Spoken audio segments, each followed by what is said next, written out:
Fala, família do Cangaço Eterno, tudo bem com vocês? Eu espero que sim. Para quem não me conhece, eu sou Elton Araújo e mais uma vez vou trazendo um vídeo aqui para o canal. Como de praxe, já vou pedindo para que você deixe o like neste vídeo. Se você ainda não é inscrito, por gentileza, se inscreva. Ative o sininho de notificações para não perder nada do que acontece aqui no canal. Sem mais delongas, vamos para o vídeo.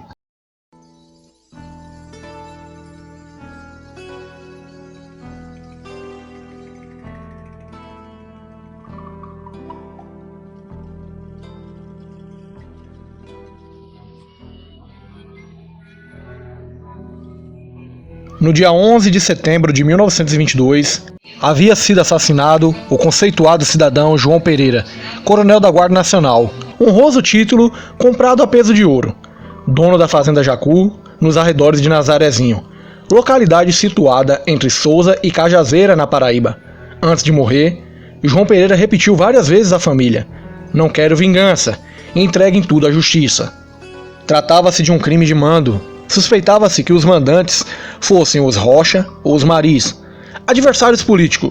A polícia não se interessou em prender os criminosos, que eram 4. 2 morreram no tiroteio. Um fugira e o outro, chamado Zé Dias, era visto em toda parte. Só a polícia não o encontrava. O filho mais velho da vítima, Francisco Pereira, Chico Pereira, foi a Souza 2 vezes para informar onde o criminoso estava. A polícia saía em diligência e voltava dizendo que não achara. O povo estranhava a atitude dos Pereira. Onde já se viu esperar a polícia, a família que tinha que se vingar. Nas visitas de pêsames, os amigos perguntavam se as coisas iam ficar por isso mesmo. Chico e os irmãos explicavam que o pai, antes de morrer, recomendara que não queria vingança e que tudo deveria ser entregue à justiça. Ninguém se conformava. Dizia-se na rua: "Que homens frouxos, meu Deus, deviam vestir saias." Até parece que gostaram que o pai morresse. Depois da terceira visita ao delegado, ouvindo sempre as mesmas desculpas: "Chico, não é fácil encontrar um homem escondido." Chico Pereira disse: "Seu delegado, se o senhor me der autorização, eu trago Zé Dias preso." Respondeu o delegado: "Então vá." Não acreditando que aquele frangote tivesse coragem sequer de chegar perto de Zé Dias, Chico Pereira surpreendeu o criminoso enquanto ele dormia, tranquilo, certo que a polícia não iria incomodá-lo. Pereira Nóbrega conta: Zé Dias acordou diante de 3 olhos, os olhos verdes e vivos de Chico e o olho negro de morte do revólver. Falou Chico: "Desde preso, se reagir morre, se correr morre." Chico Pereira, fiel à vontade de seu pai, levou o caba preso e o entregou ao delegado, certo de que agora seria feita a justiça. Não acreditou quando soube que Zé Dias tinha sido solto. Uns diziam que tinha sido o delegado que o soltara, outros diziam que era a ordem do juiz. Falava-se que fora a pressão dos Rocha ou dos Maris. Comentavam como é que Chico encontra o assassino de seu pai dormindo e, em vez de matá-lo, leva o sujeito para o delegado. Ele não sabia que a polícia não queria prender o cabra? Ora, até que Zé Dias demorou muito tempo preso. Chico Pereira disse à sua mãe, Dona Maria Gilda, conhecida como Magilda: "Eu fiz a vontade de meu pai, entreguei o criminoso à justiça, e agora vou fazer a vontade do meu coração. Vingança. Não foi meu pai que morreu, a justiça é que morreu." E partiu à procura de Zé Dias. Zé Dias foi encontrado morto numa estrada no dia 12 de outubro de 1923. Foi assim que Chico Pereira se tornou cangaceiro. Tinha 23 anos de idade. O filho de um grande fazendeiro e comerciante próspero, que nunca tiveram uma desavença. Passaria agora a viver como bicho, refugiado nas serras, sem um dia de paz sequer em sua vida. Por cima da roupa de luto, vestiu os trajes do cangaço. Cingiu-se de 2 cartucheiras, pegou os bornais, o punhal, o rifle, pôs na cabeça um chapelão de couro quebrado, na frente e atrás, e enfiou-se no mundo. Disse Chico: "Adeus, minha mãe, me fizeram criminoso." Chico Pereira era um homem de posse, tipo bonitão, vaidoso. Quando visitava os amigos, tirava os trajes do cangaço e apresentava-se como vistoso chapéu de feltro, calças largas em cima e bem justas nas pernas, botas de cano alto. Só não dispensava as armas e as cartucheiras. Logo formou um bando. A todo instante aparecia alguém com uma conversa. "Matei um sujeito que desonrou minha irmã. Dei uns tiros no patrão. Soube que o senhor está precisando de cabra e vim me oferecer." Desse modo foram chegando Lenço Preto, Paizinho, Chico Américo, Vicente de Bela, Manuel Mendes.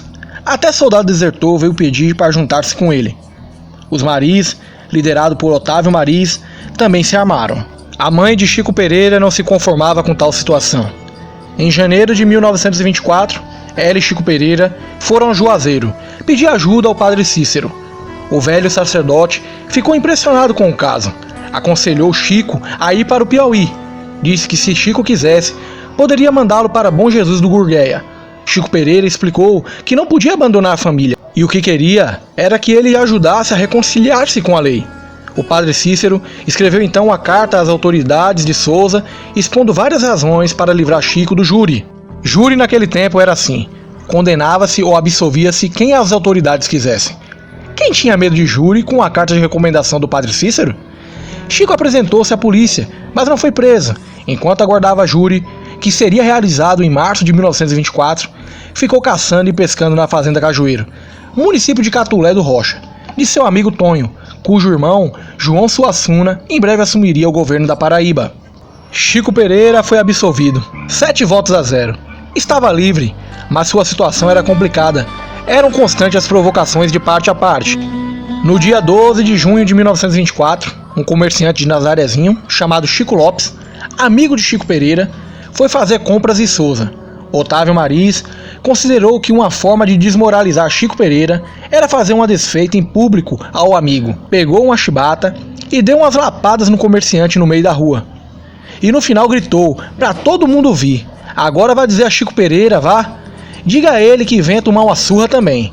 O comerciante, um senhor de idade, homem pacífico, incapaz de ofender alguém sequer por palavras, sentiu-se humilhado. Sem coragem de voltar para casa, quem neste mundo podia limpá-lo daquela vergonha? Lampião. Pegou o cavalo e foi bater em Patos de Princesa. Lampião ainda estava se recuperando do ferimento no pé. Passava o dia no saco dos caçulas e à noite ia dormir na Serra do Pau Ferrado, ou na Serra do Livramento. Depois de 3 meses de inatividade, os cangaceiros estavam impacientes, querendo ação. Por ideia de Marcolino, estava sendo cogitado um ataque à cidade de Cajazeiras, onde ele tinha uma casa comercial.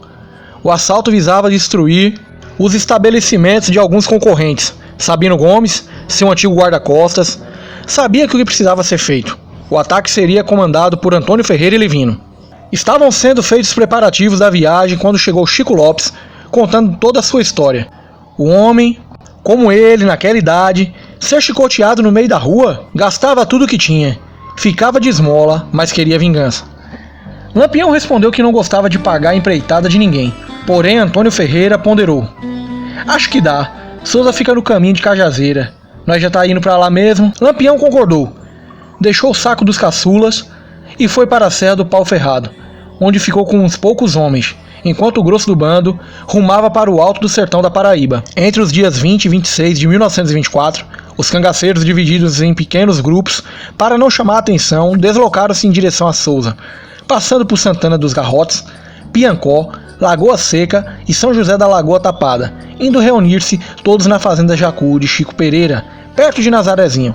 Chico Pereira havia sido absolvido pelo júri, não queria entrar em nova confusão. Esperava reconstruir a sua vida. Quando a cabroeira chegou à fazenda de sua família e o amigo Chico Lopes avisou que iam atacar Souza e Cajazeiras, pedindo seu apoio. Chico foi contra, toda a família também foi contra. Porém havia um problema: Chico tinha muitos amigos em Souza e Cajazeiras. Mesmo que ele não fosse junto, os cangaceiros iam atacar Souza e depois Cajazeiras. Chico considerou que, estando presente, poderia proteger os amigos. Enfim, contra a vontade de sua mãe e dos irmãos, Chico Pereira terminou arrebanhando seu pessoal, incorporando-se aos homens de Antônio Ferreira e Livino, mas explicou a eles: em Souza não podem ser afetados os bens e os familiares do coronel Basílio Silva, nem do coronel João Alvino, nem do coronel Zé Gomes, nem do coronel Lindolfo Pires, nem dos Meira. Antônio Ferreira impacientou-se: peraí, homem, assim não fica ninguém para ser roubado, respondeu Chico Pereira. Mas em compensação, contra os Maris, tudo o que vocês fizerem ainda é pouco. Podem lascar em 4 bandas os Gadelhas, o coronel Zé Vicente, os parentes de Manuel Gonçalves. Ah, bom, conformou-se Antônio Ferreira. O cangaceiro paizinho avisou: eu não quero nada, só quero que me deixem pegar o juiz. Ele vai me pagar. Se eu não tivesse fugido da cadeia, ainda hoje estava preso. Mas um dia da caça, o outro do caçador. Pois quem não quer nada sou eu, disse Chico Pereira. Eu só quero bater na porta de Otávio Mariz e gritar: Otávio, pegue a chibata, que eu vim tomar a minha surra. Os cangaceiros gargalhavam à vontade. Dançaram chachada até tarde na fazenda Jacu. Como não havia mulheres, dançavam uns com os outros. Depois de meia-noite, puseram-se na estrada. No caminho, cortaram os fios do telégrafo da rede telefônica. Às 4 horas da manhã do dia 27 de julho de 1924, à frente de cerca de 80 homens, Antônio Ferreira e Livini invadiram Souza. Praticamente não houve resistência da polícia, pois os destacamentos só contavam com 10 soldados e um sargento. No dia anterior tinha chegado de Pombal o tenente Antônio de Araújo Salgado, encarregado de organizar a defesa contra o ataque que diziam iminente. Ocorre que o destacamento local, comandado pelo sargento Apolônio, se recusou a cumprir as ordens do tenente, pois os soldados estavam revoltados em virtude de algumas medidas adotadas pelo juiz, que implicavam em perdas de certas regalias. Além disso, os soldados não tinham munição suficiente, e os comerciantes disseram que só forneceriam balas se o pagamento fosse adiantado, pois o governo era mau pagador. Perto da igreja matriz ainda houve uns tiros, mas logo cessaram. Assim, praticamente sem qualquer resistência, os cangaceiros fizeram o que quiseram na cidade. Logo no início, Chico Pereira sentiu uma frustração. Não encontrou Otávio Maris. O inimigo escondera-se na casa do telegrafista Amorim, e assim que pôde refugiar-se numa localidade denominada Lastro, ao norte de Souza, na casa de Manuel Gonçalves. Paizinho, acompanhado de outros cabras, dirigiu-se à casa do juiz de direito, Dr. Arquimedes Souto Maior, na Praça da Matriz.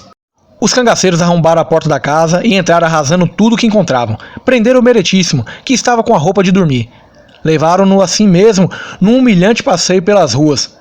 Paizinho ordenava: "Seu juiz, se acocore", e dava-lhe um chute. "Seu juiz, se alevante", e dava outro chute. "Seu juiz, o senhor ainda condena homem", e aplicava outro chute. "Seu juiz, vós-me-cê sabe dançar? Ah, pois vai aprender". Dava tiros no chão perto dos pés do juiz, que saltava para se livrar das balas. E quando voltava ao chão, tinha de saltar de novo para não ser alvejado. A cabroeira morria de rir, adorando a dança. Paizinho resolveu leiloar o magistrado. "Uma pataca pelo juiz, quem dá mais?" "Eu dou um cruzado quem dá mais." "Dou-lhe uma, dou-lhe duas." Por sorte do juiz, o coronel José Gomes foi pedir a Chico Pereira que mandasse parar aquilo. Chico Pereira disse: "Coronel, eu quero mostrar ao senhor que ainda mesmo depois de perdido, eu lhe atendo." E dirigindo-se ao local da cena bárbara, ordenou: "Paizinho, basta, largue o homem." Paizinho era cabra de Chico, tinha de atendê-lo. Porém, com relação aos cangaceiros comandados por Antônio Ferreira e Livino, Chico Pereira nada pôde fazer. As recomendações que fizera antes do ataque foram ignoradas. A roubalheria foi geral. Os bandidos invadiram residências e casas comerciais, arrombaram cofres, roubando perfumes, tecidos, chapéus e bebidas. E o que não interessava, eles jogavam na rua, numa desordem total.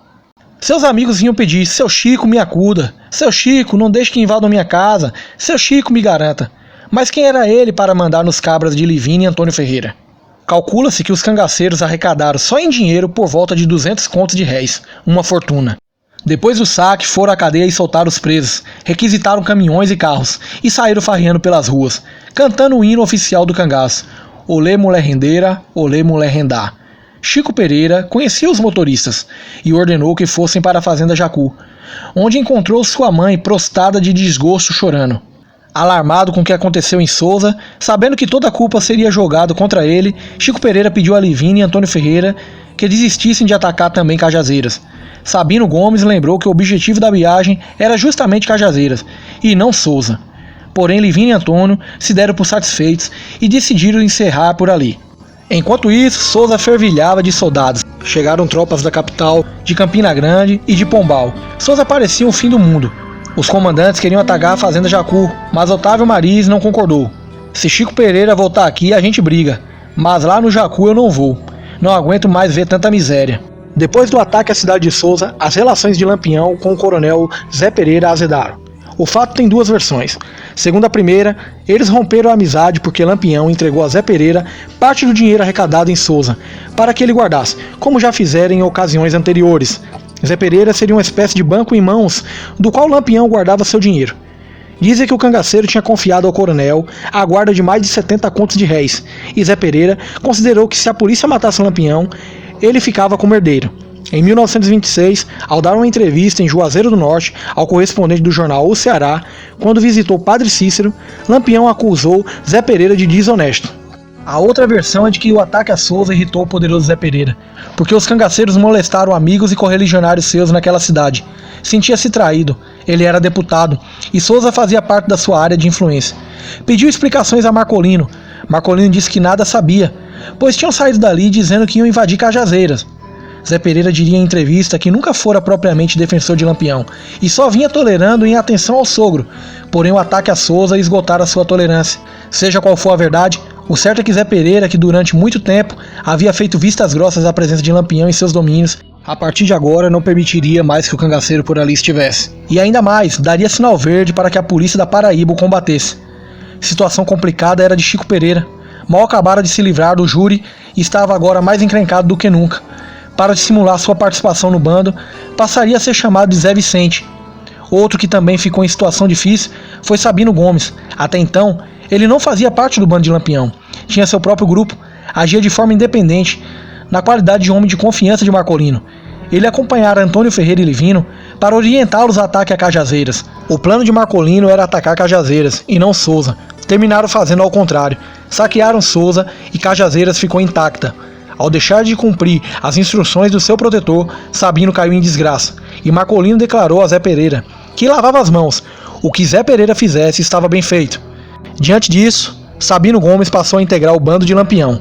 Os dois logo se afeiçoaram, de tal forma que era como se Virgulino passasse agora a ter mais um irmão.